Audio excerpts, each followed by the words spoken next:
The images you are seeing are from a brutal attack that took place on September 14th, 2025 at around 2:30 in the morning. It's September 12, 2020. These twisted metal wrecks are actually 15 tank cars that were loaded with fuel. The locomotive, as you can see now, is out of service. It was part of one of Russia's most strategic routes. I'm talking about a vital artery that connects St. Petersburg, Russia's second most important industrial center, directly to Moscow. Not only fuel passes through it, but also advanced military equipment, defense systems, and billions in oil, coal, and metals that finance the Russian war machine. What you're seeing here represents something much bigger than destroyed rail cars. It represents the moment when a brilliant Ukrainian strategy turned Russia's greatest historical advantage into its biggest illusion. Now I'll show you.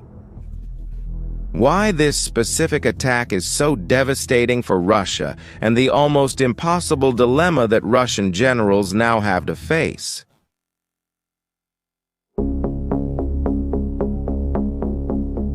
To understand the real magnitude of what happened that morning, you need to know a side of Russia that few people know.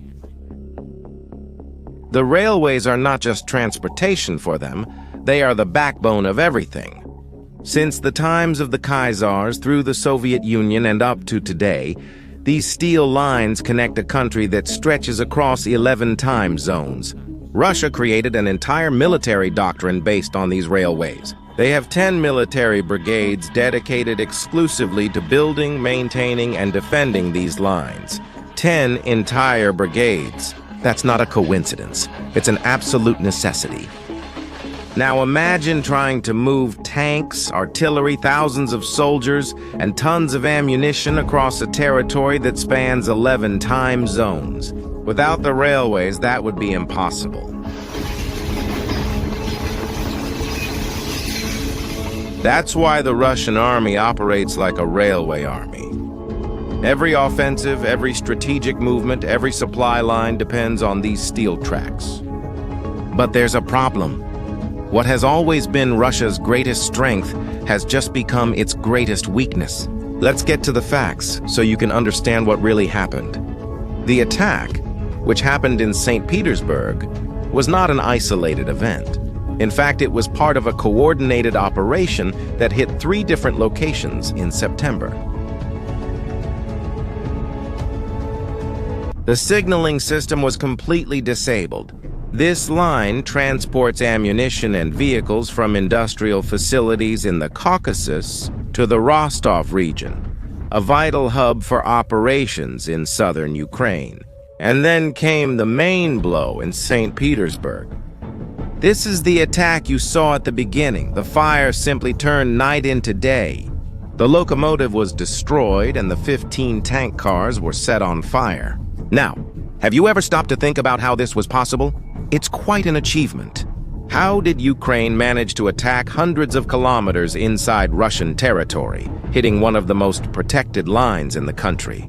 Look, there are 3 possible scenarios, and honestly, each one of them is a different nightmare for them. The first scenario is the infiltration of special forces. I'm talking about small elite Ukrainian units that have penetrated hundreds of kilometers into Russia and planted explosives.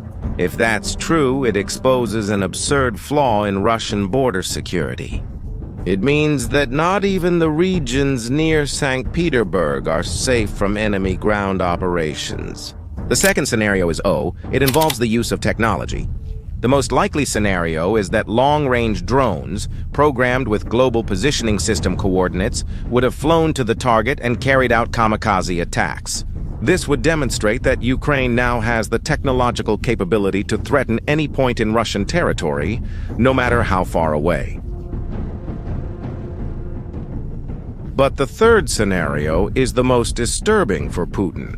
The possibility that resistance groups within Russia itself carried out these attacks, coordinated by Ukrainian intelligence. The Artash group, which claimed responsibility for the attack in the Caucasus, describes itself as a network of Crimean Tatar Ukrainians and discontented Russians.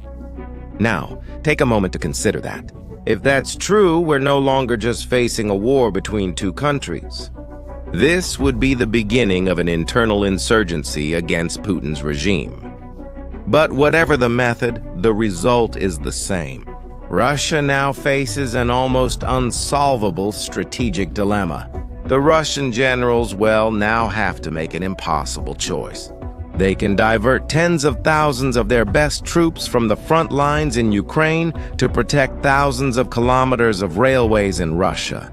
This would reduce sabotage attacks, but would fatally weaken their positions where they need these troops the most. Or they can keep their forces in Ukraine and accept that their logistical backbone will remain chronically vulnerable to further attacks.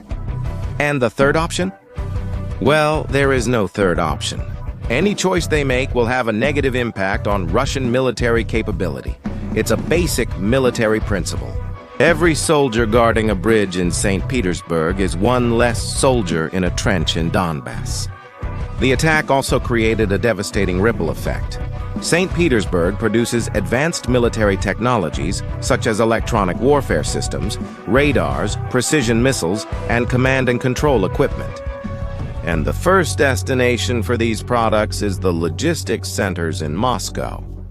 With the line blocked, these valuable shipments had to be diverted to longer and riskier routes.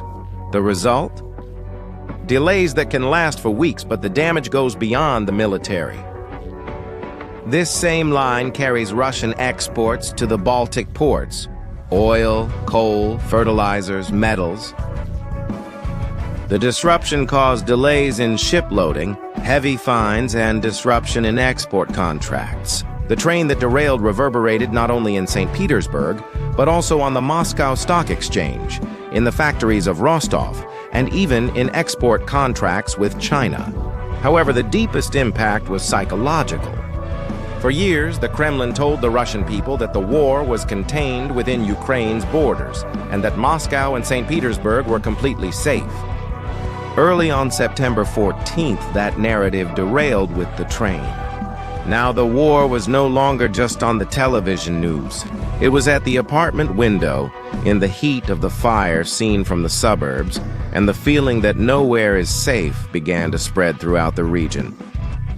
As you can see, Ukraine achieved something extraordinary. They turned Russia's geography from an advantage into a disadvantage. This is peak asymmetric warfare. Think about it. A few kilos of explosives crippling assets worth billions.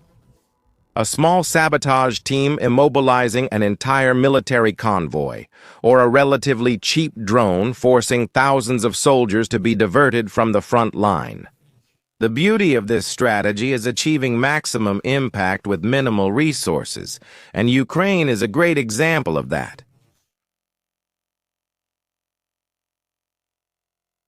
A country with an economy much smaller than Russia's can't win a traditional war of attrition.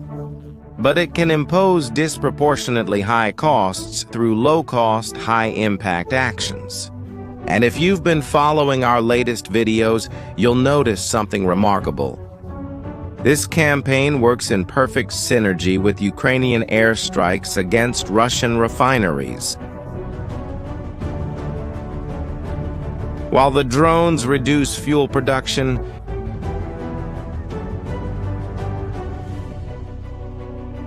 railway sabotage prevents the transport of the fuel that survives. It's a double chokehold, affecting everything from tanks on the front line to Russia's ability to generate export revenue. Ukraine's railway war shows that intelligence and audacity can be just as decisive as brute firepower. Each explosion on the tracks means one less Russian unit on the front line.